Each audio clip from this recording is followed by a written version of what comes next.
listening to the GM Shuffle, presented by DraftKings and VSiN. Welcome to the GM Shuffle. The GM Shuffle is presented by DraftKings. DraftKings, the crown is yours. I am Geoff Schwartz, a year NFL vet. That's Marty Hurney, 30-plus years in NFL front offices. We're here to talk about all things NFL from this past weekend. We're going to give you a little roadmap here. We're going to start with the Burrow news, the injury news, not great. Talk about that. We'll hit Chiefs-Eagles. We'll preview Monday Night Football. 2 games, Marty, 2 games tonight. Not the same time. Back-to-back as they intended. It should be back-to-back. So we can watch all at the same time. We'll hit some superlatives. Yep. We cover the rest of the NFL games from this past week, and then we'll give you our best bets for some tonight, some Thursday, some for Saturday, for Sunday. We will hit all that, Marty. How are you? Week 2 of the NFL in the books now. Doing great. Boy, a ton of storylines, Geoff, as we talked about. It's we could probably do a 3-hour show as we were talking before we came on. And but I think things started to clarify a little bit. I don't think there's really major surprises after week 2, but there are some concerns, and we'll obviously talk about the biggest one coming up. Yeah. And the biggest one is Joe Burrow's injury for the Cincinnati Bengals. The phenomenal quarterback is out for a while. I know they're being optimistic about the timetable here, but he's having surgery for a turf toe grade 3 injury, and it's 3 months. Okay, well, the season doesn't last longer than 3 months, so I would imagine that if the Bengals are sort of not a playoff team, we do not see him till next season. There is no rush to get him back. They're not winning Super Bowl this season. It's an injury that you need to take care with. I'll tell you this, Marty, I've dislocated my big toe. Not the same injury. I tore my plantar point underneath my foot. It's not the same as a turf toe, but the idea is that a turf toe doesn't really signify how bad the injury is. Your big toe is super important. I didn't know that until I injured my big toe, and I've had turf toe before, but never a grade 3. So if he's having surgery, that means he tore the little bones under his big toe, tore some ligaments, tore some it's all bad news, Marty. And Jake Browning did win yesterday. He did throw 3 interceptions though, and he's proven over the years he's able to win games in stretches. But being a quarterback now for, I will presume, the next 16 weeks of the season, the next 15 games, it's tough for the Bengals to get where they want to go without Joe Burrow being healthy.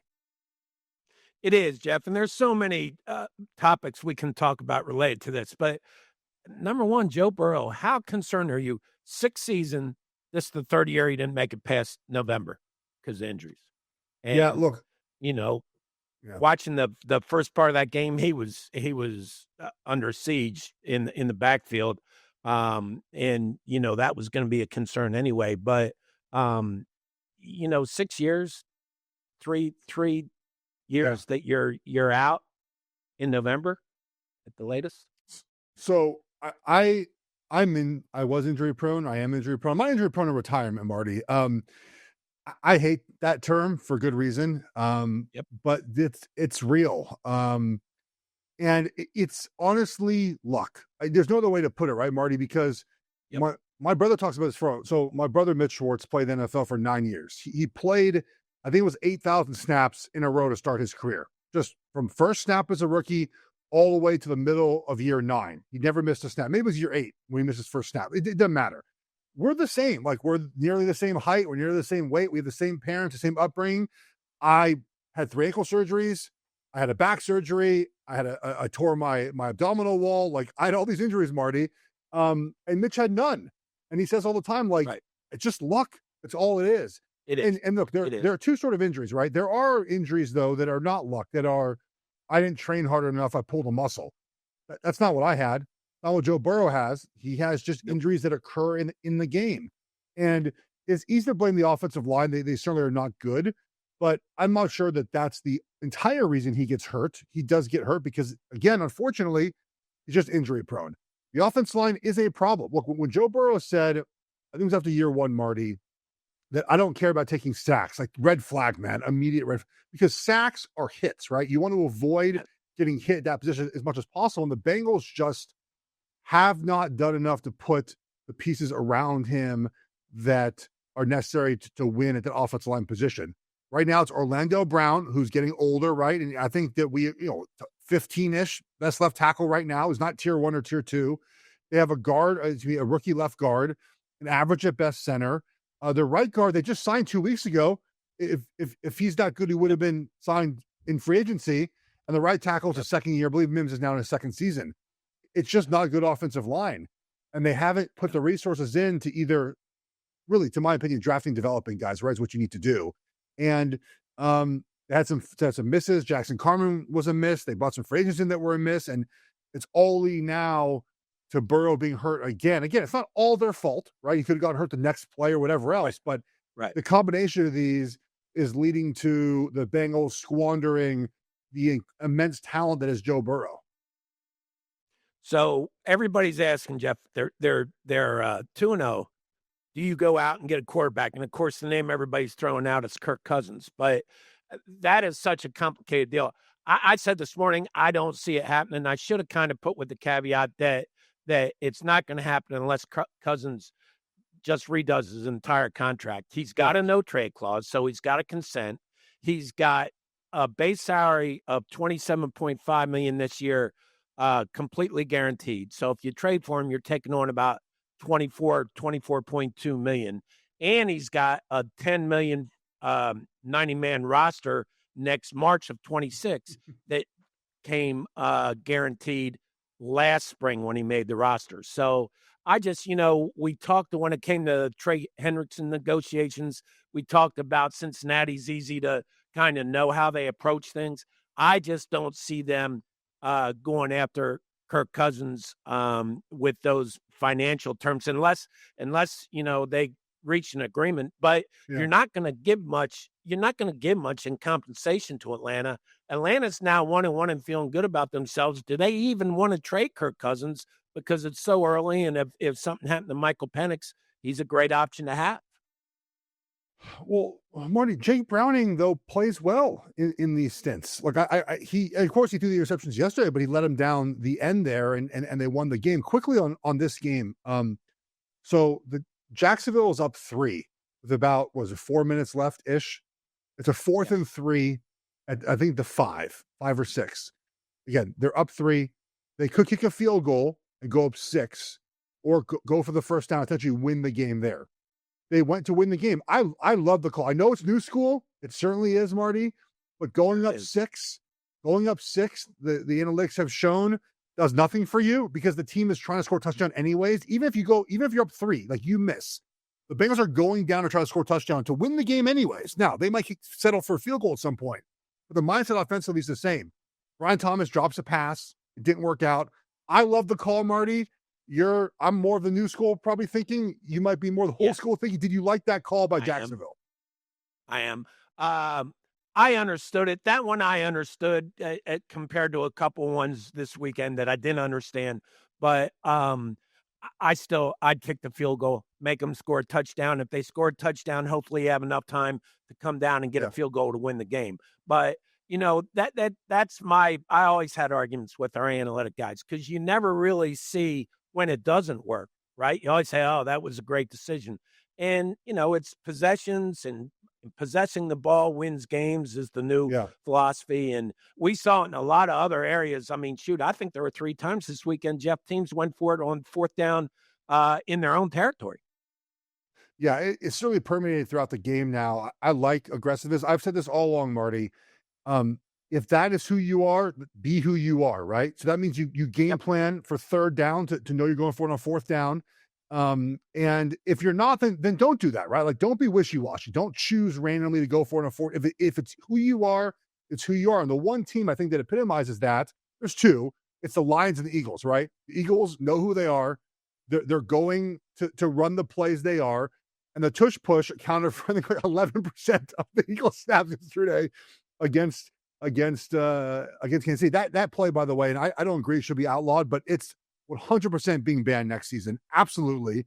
You can't have false starts when you have the tush push like that and just have it continue to happen. It's very hard to officiate, Marty. I get that, but it is gone next season. And the Eagles have another 16 weeks plus the playoffs to use it, and it's never coming back again. I can't imagine the NFL allows that to happen any longer than this season.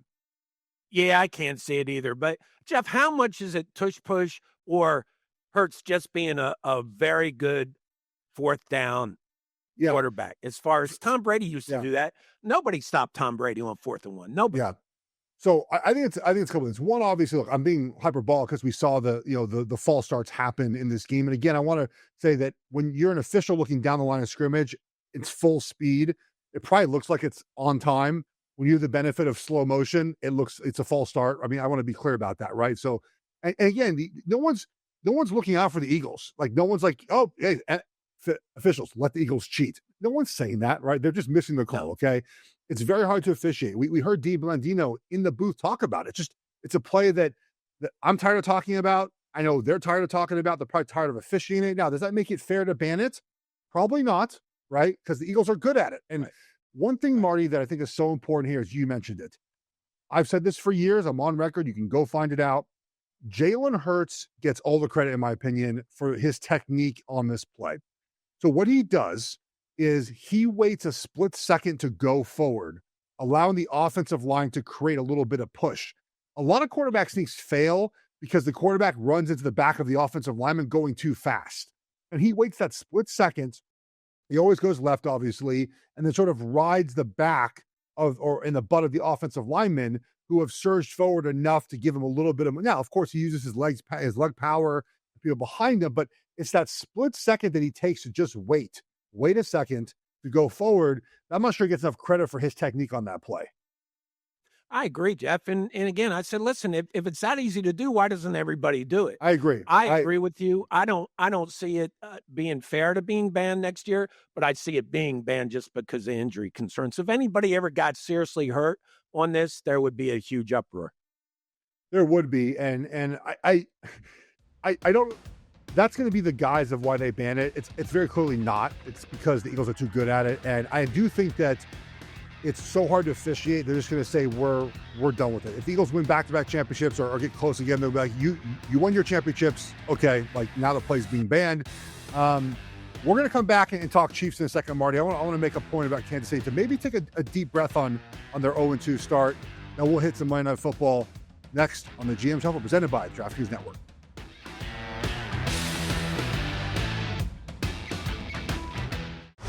You're listening to the GM Shuffle, presented by DraftKings and VSiN.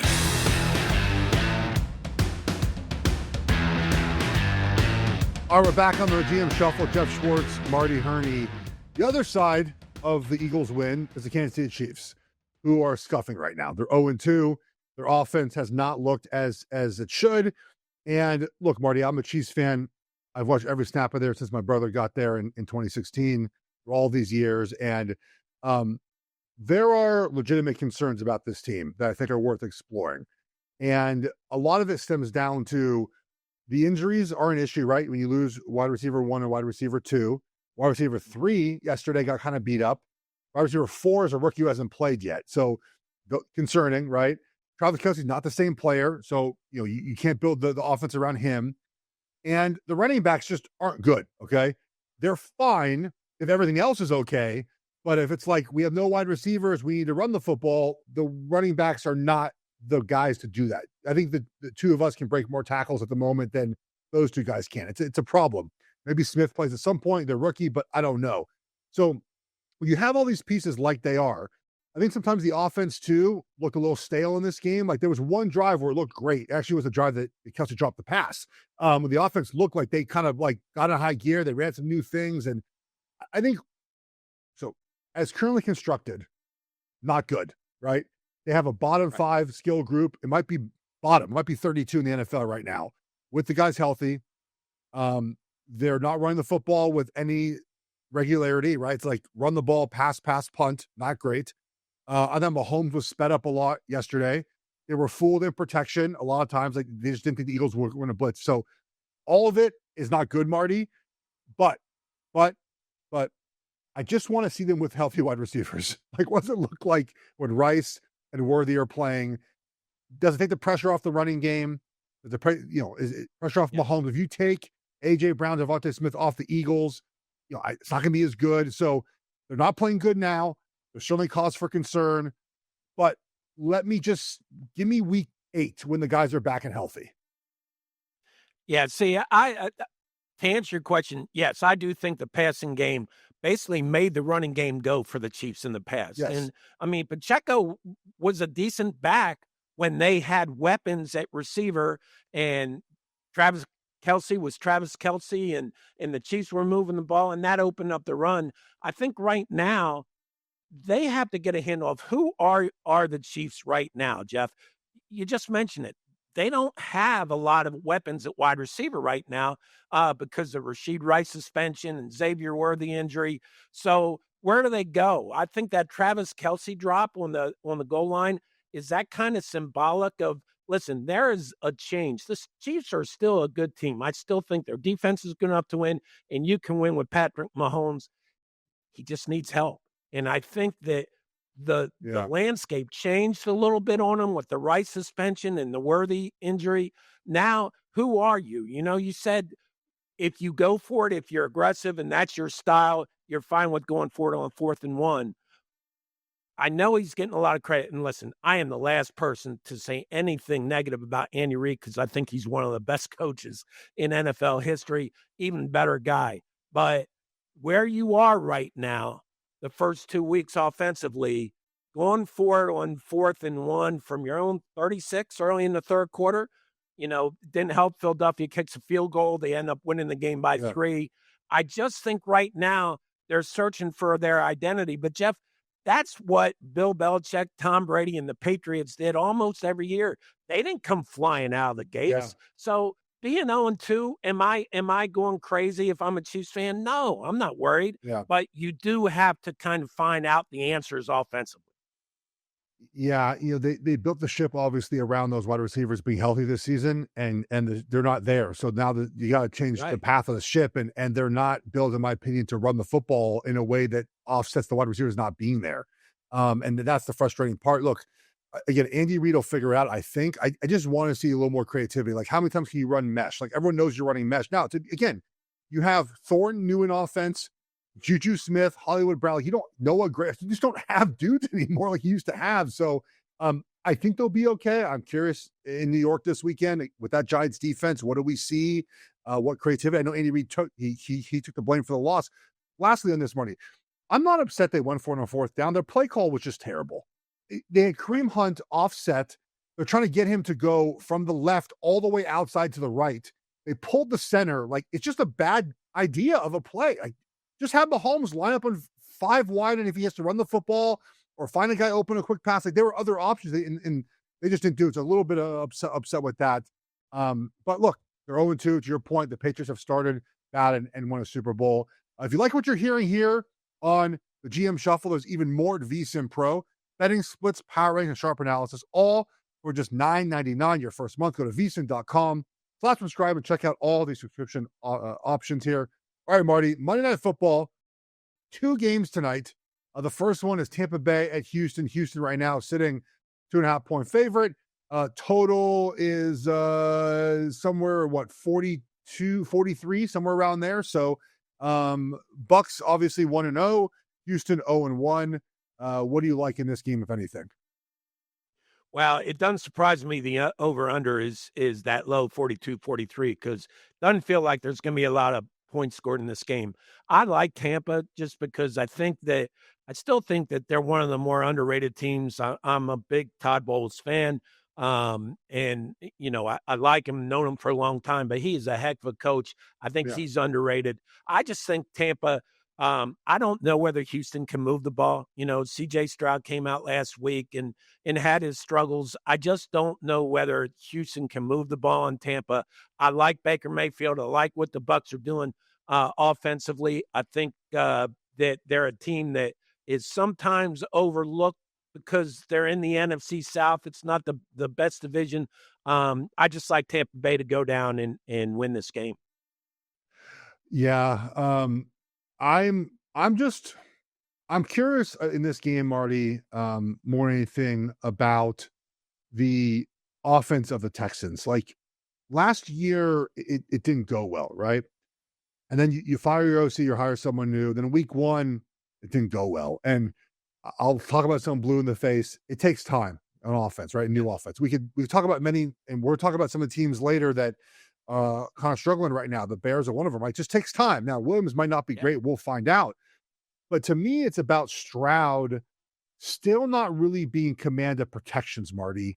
We saw in week 1 that there were just protection issues with who are we going to? And to me, and it was back this up. I tweeted about it. I mean, I had Kurt Warner in my mentions, Andrew Whitworth. Like, we all agree the quarterback's got to be in charge of these things. It only works if he's in charge, because here's the thing. There's more than just protection, right? Quote unquote protection, right? The running back has to know who he's blocking. The wide receivers have to know who their hots are, right? If one extra guy comes, the wide receiver has to know, okay, I got the hot route, right? Hot route typically is just a short route. You kind of go right into a vacated area of where the defender came from. And you pop real quick, balls out to you.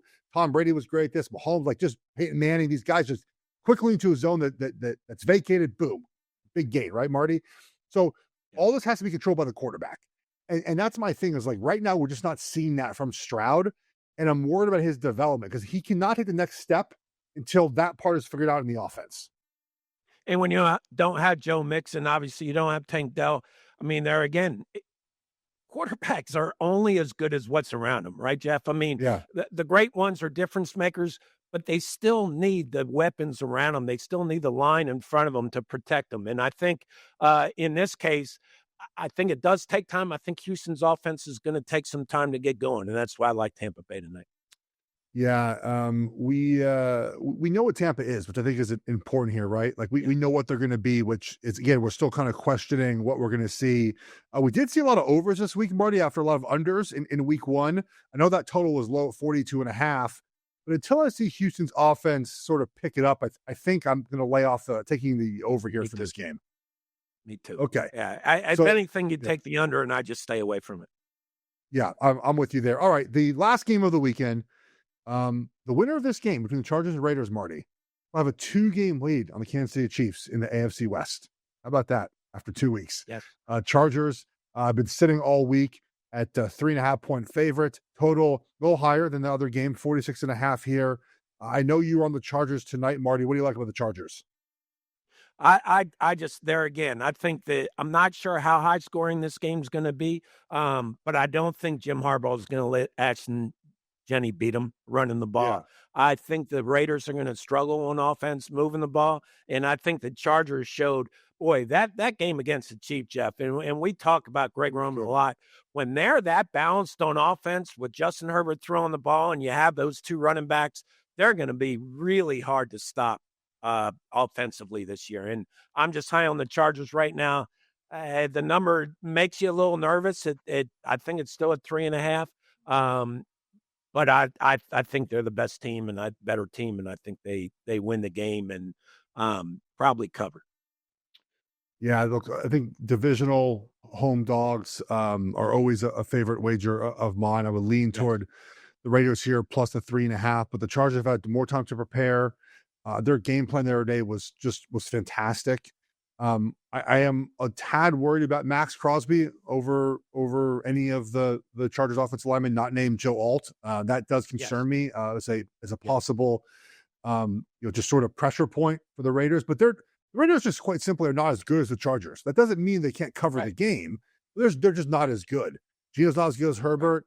Genty and Hampton to me is a wash. And Genty is I think better, but the Raiders offensive line is not better than Chargers. The skill guys now are, look, if Bowers is healthy, maybe you give a slight edge to the Raiders because he's so good. But again, nothing that's that extreme in one direction. I think defensively too, the Chargers are just better. So they're a better team. Now, again, that doesn't mean someone's going to win and cover, but very curious. Now, by the way, so you mentioned Genty.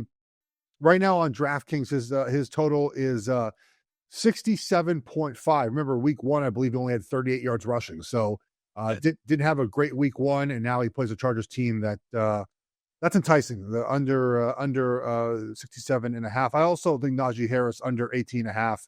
I just think Najee Harris is sort of done being like an electric back. So that's also one, Marty, I would consider making here as well. All right, we're going to get to our superlatives now for the weekend. We're going to talk about the MVP, the best coach, the best game, best quarterback, best offense, best defense. Some of those are all the same teams in trouble. We'll talk a lot about that. We'll talk about injuries outside of the Joe Burrow one. We'll also talk about the best general manager of the weekend next on the GM Shuffle, presented by DraftKings Network.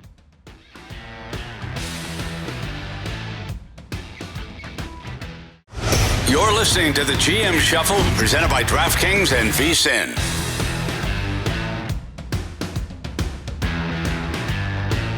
Welcome back to the GM Shuffle. Geoff, Schwartz, Marty, Hurney. Let's talk about the other games that happened this weekend with some superlatives and some analyst analysis about some teams and some coaches and some players here. Let's go with the MVP of the weekend here, and I'll give it to Dan Campbell. Marty, look, we talked last week about going 0-2 and the struggle that you have afterwards to win a division. And the Lions coach came out and said, this is a must-win game. I know people scoffed at that and thought maybe that wasn't true. And for the Lions to get to where they want to go, obviously it was. If you lose, you'll start 0-2 in the division. You have a 3% chance to win the division. He called his team out essentially saying, hey, man, it's go time. And what do? They whooped on the Bears, Marty. It's a combination of the Bears are not very good. We'll talk about them in a few minutes. But also the Lions had 25 first downs, 500 yards on offense, average 8.8 yards of play. Goff threw for 334. They rushed for 177. They forced 2 turnovers, only had 3 penalties. Third down, they weren't great, but whatever, man. If you're going to get 8 yards of play, doesn't matter how good you are on third down. Fourth down, they were 1 for 1. They only held the ball for half the game. I mean, they scored so quickly. Just a complete domination. They went touchdown, punt, touchdown. They punted again. Even missed a field goal. The touchdown, field goal, touchdown. End the game, man. I give Dan Campbell a lot of credit. Called his team out, Marty. Said it was a must-win. His team backed it up. They did. And, Geoff, there's probably a little bit hidden motivation in that facility this week with Ben Johnson coming back into Detroit to play them. Everybody's heard how people think that the Lions will miss the 2 coordinators, especially Ben Johnson. You can bet that the coaches, the players had a little bit of extra motivation to come out and say, okay, let's show people that we're still a good offense without Ben Johnson. They go out 511 yards total offense. Goff throws 5 touchdown passes. St. Brown has 3 of those. Gibbs has 12 carries, 94 yards. I always heard Bill Polian talk about the triplets, and yesterday Detroit certainly had their version of them with Goff, St. Brown, and Gibbs. But tremendous offensive performance, tremendous overall performance, and I agree. It was a great job by Dan Campbell. So let's talk about the best game of the weekend, which was the one involving the 2 NFC East opponents. It was Cowboys 40, Giants 37 in overtime. There were 41 points scored in the fourth quarter of this game, with the Cowboys making a 64-yard field goal to send this to, that was 64 yards, right, Marty, I believe, to send it to overtime. Yes. And then they traded punts. They would punt. Russell Wilson threw an interception, then another field goal by Aubrey to win. And look, fantastic game. What defense optional in this one, Marty? What do you pick out of this one as your favorite couple of things? Well, Geoff, it just shows how thin the line is in this league. If Russell Wilson, the way he played, if Russell Wilson gets that ball in the last, 2 minutes was it of overtime, they're in position. It was around that, right? They're in position to move the ball down. He throws that ball up, Geoff. I mean, he had a spectacular game. If they take the ball down and kick a field goal, we're probably talking about him as the best quarterback of the weekend. We're talking about Brian Dable bringing him back, and off the opening loss in Washington. But then he drops back and he just chucks it up. You cannot do that in that situation. Yeah, you absolutely cannot. And we'll talk about our favorite quarterbacks in just a second here. I will bring to mind quickly here. Cowboys defense might be really, really bad, Marty. They allowed 37 to the Giants, and they allowed 24 to the Eagles before the rain delay. After the rain delay, we know no one scored in that game. And even the final Giants touchdown to take the lead there at the end, letting Malik Neighbors get behind you there is just bad football, right? Marty, Russell Wilson does one thing well still. He throws that moon ball right at anyone in the NFL still. And they let neighbors get behind them. He beat the safety, he beat the corner, and that should not happen. You should let the Giants push you around, in the trenches. And the Parsons the Parsons trade obviously is affecting them. The defense, which I thought it would, but not to this extent. So something to watch for taking the over in Cowboys games. Let's get to the best quarterback of the weekend. We talked about him earlier, Marty, but who's your choice for best quarterback? I'd have to say Geoff. Yep. I mean, he was outstanding. 5 touchdown passes and just was in control the whole game. I want to highlight a few others. I think that's the right choice here. Daniel Jones again, 23 of 34, 316. The bubble's going to burst at some point on the Colts team. I don't know when. Someone's going to, they'll watch the film and catch up to Jones. It's not going to happen now. He played wonderful. Matt Stafford was 23 of 33 for nearly 300 yards and 2 touchdowns. He played really well, I thought. On the road, that back injury looks like nothing for him. Then you mentioned Russell Wilson, 30 of 41 for 450 yards. Unbelievable day for Russell. The interception notwithstanding there. We'll see what they do against Kansas City this weekend. Best offense of the weekend. We've talked about it a lot, the Lions. But do you have a second one? Do you have a second best offense of the weekend? Boy, they stood out, Geoff. When games are played Thursday night, it feels like it was 3 weeks ago. But I like a lot about what the Packers showed Thursday night. Their defense stood out more than the offense, but they really jumped out to me. But Detroit was just so far and away the best offense to me yesterday. Every time I turn the TV, like there was another guy just running down the sidelines, oh yeah, Timothy Williams. I mean, all these guys were just incredible yesterday. One more shout out to best offense, and we're seeing, I think, some troubling things out of Pittsburgh with their defense, but Seattle played really well yesterday. Marty, Darnold was 295, 2 touchdowns. He threw some bad picks, which again happened, but they ran the ball really well. Their offensive line really controlled that game, which is good for Seattle. They were trying to work on improving the offensive line, obviously with the addition of Gray Zabel, but Charles Cross, like they look good now. To be fair, as we get down to maybe teams in trouble here, we could do that quickly. The Steelers' defense is a problem. It has not been good, and that's been a calling card for so many years now. How concerned are you about that defense? I am concerned. And, I went back. I was laughing at myself, Geoff, because I said, I was worried about the Steelers going into week 1 and worried they were getting away from the Steelers way. Then they showed up against the Jets, and I thought, oh, man, I missed that. Yesterday, there were a lot of things to be concerned about. And I would think that Pittsburgh is not a lot of cheers and high fives around the water coolers this morning. There's a lot of concern. And I think that both offensively and defensively, the Steelers really have to come back and regroup this week. The team that actually lost them in week 1, the Jets, how concerned are you about their 0-2 start? Yeah, pretty concerned. I didn't think, and I just missed this game. I took the wrong side, but I thought the Jets would play the Bills a lot more competitively.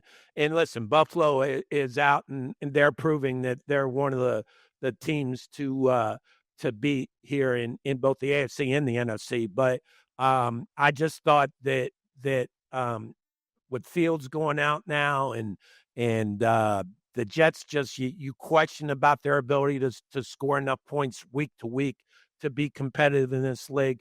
They should have beat the Steelers. I thought they didn't. Now they're 0-2. I think that there are some things to be concerned about there.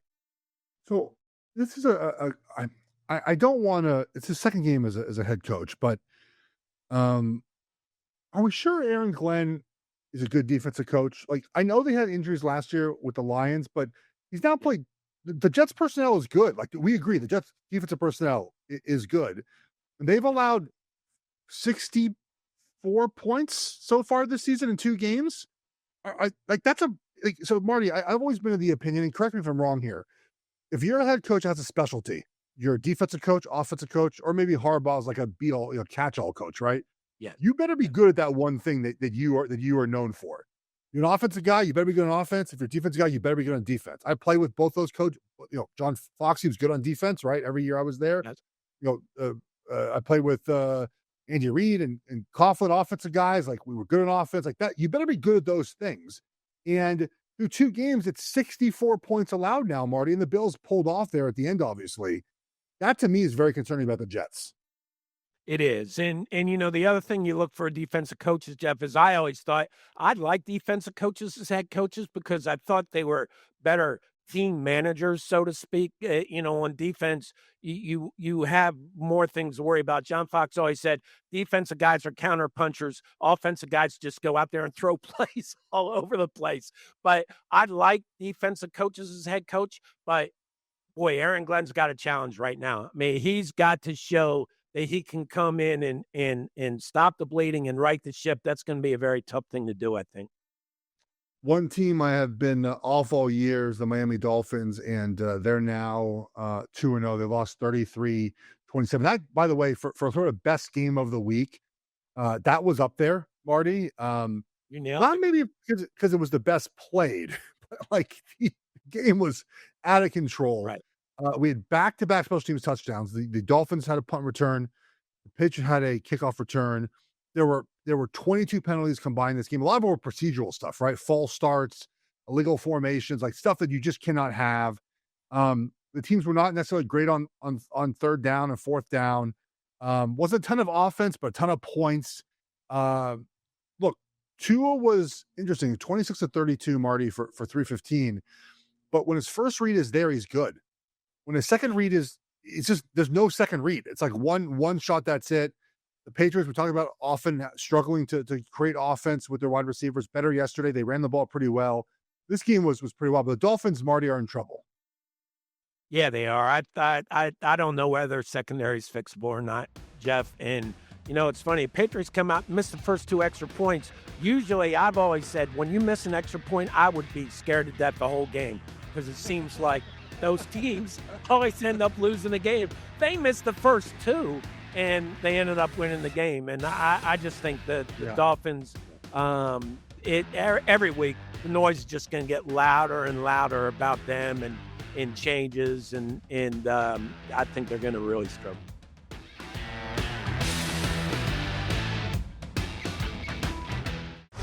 You're listening to the GM Shuffle, presented by DraftKings and VSiN.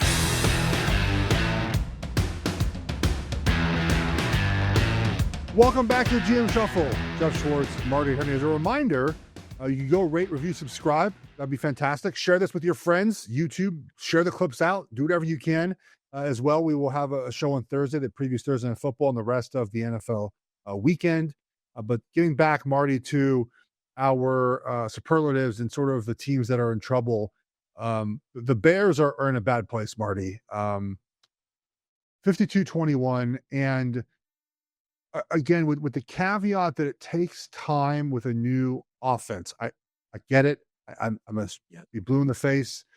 We're just not seeing a lot of Caleb Williams getting better through 2 weeks. And that's my concern, Marty. And also, the Bears offensive line, they revamped it, right? They went and added Tooney, Dahlman, Jackson.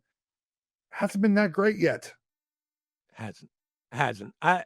Listen, I think there's a couple things with the Bears. We knew they were going to take time, right? So we don't know whether Caleb Williams is going to turn into the quarterback that everybody hoped he was going to be coming out or not. Ben Johnson, though, is going to give him the best chance to do that. It takes time. Now, the thing that you have to look at Ben Johnson is listen, everybody knew he was a tremendous offensive coordinator, one of the best coordinators and play callers in the NFL. Head coaching job is different in this league, Geoff. And I think that anytime you hire a coordinator as a head coach, the first question you have is through the interviews and the process is, can you make that step to being a head coach, to managing both sides, to managing the players in the locker room? I think we're going to find that out about Ben Johnson this week because certainly it has not been an easy start. Going into Detroit and losing like that, the way you lost, is that locker room's pretty deflated right now, I would think. So It's how can he rally the Yeah. troops, so to speak, and really be the head coach of this team. So when you're interviewing coaches, how many times do you hire a head coach? Directly, basically, it would have been John Fox and Ron Rivera. Okay. So, like, how do you know if they're ready to lead that room? Like, it's just sort of a feeling. Is it talking to other people that he coached with? Like, what's that process like for you to sort of understand if they're ready for that moment? I always had it saying, Geoff, follow the players.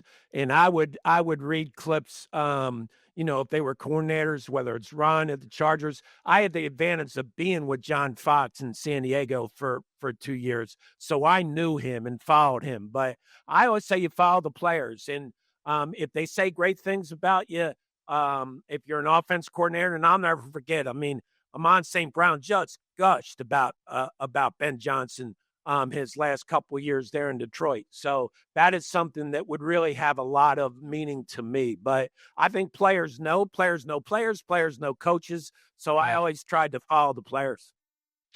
So players know, right? And we don't know if a quarterback is good or not. And I do wonder if, the Bears players just realize Caleb Williams isn't the guy. I think it's unfair to say that now, but there is a realization sometimes that, like, he's just not the guy. They're not going to anyone else, obviously, but we know fairly early when a guy's not good. Unfortunately, that's just the way it is. And Williams Marty, I just want to see a little bit more the last couple of weeks, man. And I get it. It's new offense. And but we're seeing a little bit more of Drake May, first couple of games, right? A little more of him. We're seeing a little more of Michael Penix, and they played really well against the Vikings. And we're not getting it from Williams yet so far. And it's just, it's a little concerning. We're not, but you have to be careful about how much is Williams being asked to do compared to how much maybe Drake May's being asked to do. And I think Mike Vrabel's going to bring up Drake May. I think Drake May's in the perfect spot for him. Okay. Now you get to Caleb Williams, just like we said last week. What did he do the first series? Scripted plays. He came out, they marched the ball down the field. Now it's about seeing what you're seeing. The Sam Darnold line. I'm seeing ghosts. Lived with him forever.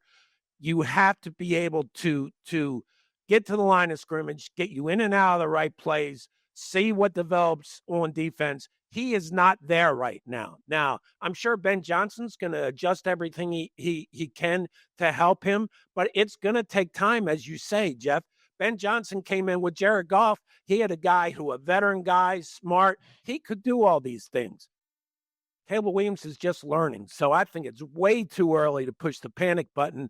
But we said before the season even started, it's going to take time for the Bears. Yeah. And they were a team to me to really play against early in the year. And if you start seeing the improvement from Caleb Williams, then trying to get ahead of it at the end of the year.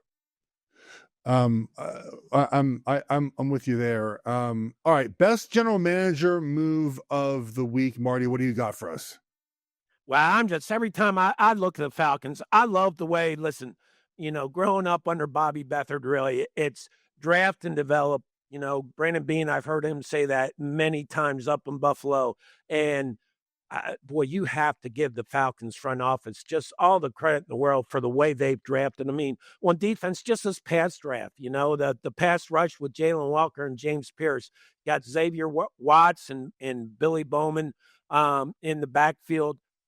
Offensively, just look at, their first rounders is really all you have to look at, whether it's Penix or Drake London, Bijan Robinson, who I love coming out, and everybody. I mean, I remember going into Texas 2 years before he came out, and Andre Coleman, who played wide receiver at the Chargers with us, was there as a wide receivers coach, and he just said, Marty, this guy is going to be special, and he certainly is. So look at the difference makers. Kyle Pitts, I mean, they have first rounders all over the offensive part of side of the ball. And then look what they've done to help the defense. I think they've done a tremendous job. Any concern at all about McCarthy through 2 weeks? I feel it's the same as Caleb Williams, where you just sort of, unfortunately, wait and see mode. Now he has less snaps than Williams does, but he made some nice throws early in the game. He made some throws to the sideline. I thought they were very strong on target. And then obviously just thinking in the end zone, man. Like they weren't able to do much more. Any concern at all about McCarthy now through 2 weeks? Well, right now, short-term concern would be Ryan Kelly goes out with a concussion. I think it might be his third or fourth, Geoff. When he comes back, I think is very important because, we talk about setting the line, setting the protections, getting you in and out of things. I think that you saw a big difference after he got hurt, not just with the snaps, but just with the way, the flow of the offense. I think J.J. McCarthy's a really smart quarterback with a good feel. I think he showed it in Michigan. I think he will get better and better and better. Is his upside as high as some of the guys that we talk about, the Caleb Williams and Jaden Daniels obviously has shown it, even Drake May? I don't know, but I think he can be a very high win-with quarterback. I think he's going to continue to improve. I would like to see, for his sake, Ryan Kelly get back as soon as possible. Hugely important because the backup is a 7th round rookie, and for the importance the center has with McCarthy, with any young quarterback, need him back as soon as possible. All right, let's start talking about next week. We have obviously a full slate of NFL action. We'll do that by talking about our best bets. This week's NFL's best bets are presented by DraftKings. DraftKings, the crown is yours. Marty, what is your best bet looking ahead to week 3 now? Well, after kicking myself all afternoon, Geoff, for taking the wrong side on the Jets-Bills game, I finally said, listen, don't try to make it any more complicated than it is. I like the Bills giving 12.5 at home to the Dolphins Thursday night. They are, first you have to decide, I think, how many points better are they than the Dolphins? Are they 7 points? Are they 10 points? Now you talk about home field advantage. Home field advantage usually gets 3 points. On a Thursday night game, Geoff, I gave it at least 4.5, the total 4.5 points, maybe 5. I think that's a huge advantage playing at home. Dolphins are struggling. Bills are on a roll. I like the Bills giving 12.5. I'll give you some data points to help you out here. So one thing Buffalo does over the years, last 3 or 4 years, Marty, is they, for lack of a better term, kick butt against bad teams at home. So I'll give you some examples here. Last year, 47-10 against Jacksonville. Last year, 34-10 against Tennessee. Miami was close, 30-27. So then Miami wasn't great last year, but they were fighting there. The Niners were bad last year. They won 35-10 at home. They beat the Patriots by 3, only by 3, and they beat the Jets 40-14 last season. Going to 2023, it's pretty remarkable. This happens quite often. They beat Vegas by 28 at home. They beat the Dolphins by 28 at home. They beat the Giants. That was a close game, if you recall. It was only a 5-point game. They beat the Jets again, 32-6. They beat Dallas by 21. They dominate bad teams at home, Marty. And now you have the Dolphins on a short week. And the way they're playing, man, and that was a very hot physical game against the Patriots. Both teams were exhausted. They run a ton of plays, actually, but both teams very tired now, turning around on a short week. I don't like it. My best bet presented by DraftKings here is going to be the Rams plus 3.5 at Philly. Numbers moved a little bit. It was 4.5. I'm fine with 3.5 for now. Marty, just like the Rams. They were my pick to go to the NFC Championship game this season. I have a wager for them via DraftKings at plus 800 to lose in the conference championship game. Matt Stafford's healthy. That was my only concern. He looks very healthy. He looks good. Played better in week 2 than week 1. Philly, big road win, like going back home now. I like the Rams here to keep this game close. So give me the Rams here plus 3.5, Marty. This is a huge game, Geoff, that I would think will get a lot of conversation as the week goes on. But, you look at the NFC, and right now you'd have to say the Eagles or the Packers, right? The top 2 teams. And then there's a little bit of a gap, but not much, to the Rams and the Commanders. And I think that those, after the first 2 weeks, would you agree that those would be the top 4 teams in the conference? I agree. Yes. Yeah. So, I mean, this will have effects down the road, playoff implications. So, I like your bet. I like getting the points. Philly's playing awful well. That they're as well rounded a team as there is in the league. So you always hate to go against them, but I like that. As long as Matt Stafford stays healthy. Yeah, some other big games. Detroit is a 6-point underdog at Baltimore. We got a lot of big numbers this week. There's Green Bay's at Cleveland's a big number. Vegas at Washington's a big number. So maybe some value on some of these smaller numbers as we get going here. Just a reminder, guys, the GM Shuffle drops every Monday and Thursday this season on YouTube and wherever you get your podcasts. Enjoy the game tonight. Talk to you guys on Thursday. Take care, everybody.